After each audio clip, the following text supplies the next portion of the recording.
For years, Tehran steadily advanced its uranium enrichment to near weapons-grade levels, building a sprawling network of well-armed proxy militias across the Middle East. By early 2026, following a 12-day war the previous summer, diplomatic efforts to contain that nuclear program completely collapsed. Western leaders concluded that peaceful negotiations had run their course. On February 28, 2026, the United States and Israel launched Operation Epic Fury, a massive, coordinated aerial bombardment. A full-scale ground invasion would require hundreds of thousands of troops and risk millions of lives. Precision decapitation strikes offered an alternative: neutralize the immediate nuclear threat by cutting off the head of the state. The initial bombing phase eliminated 86-year-old Supreme Leader Ayatollah Ali Khamenei, along with a cadre of top military commanders. The Iranian economy was already buckling under the crushing weight of inflation, and years of intense street protests had eroded domestic support. Washington and Jerusalem calculated that without its top leadership, this fragile system would shatter. But the power vacuum closed almost instantly. Instead of fracturing, the remaining military and political elite rapidly consolidated control behind Khamenei's son, Mojtaba. The regime survived. By failing to collapse the state, the decapitation strike transformed a precision raid into an escalating, borderless war. Within hours, Iran retaliated. They launched hundreds of ballistic missiles at Israel and directly struck American military installations stationed across the Gulf. Iran's conventional air and naval forces cannot win a direct confrontation against American carrier strike groups. To fight back, they had to fight differently.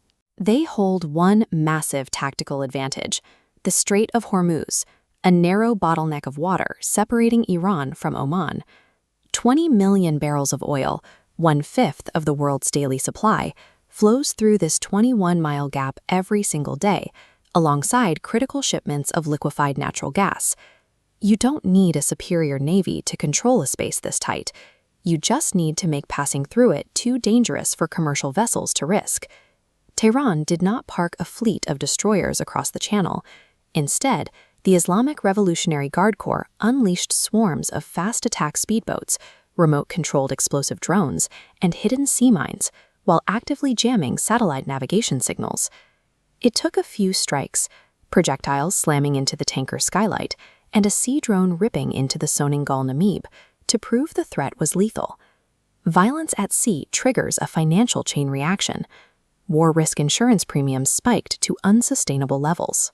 Within days, shipowners refused to enter the Gulf, bringing commercial traffic to a dead stop. Tehran then applied a filter to the chaos. They announced that vessels owned by sympathetic nations like China and Russia were granted safe passage.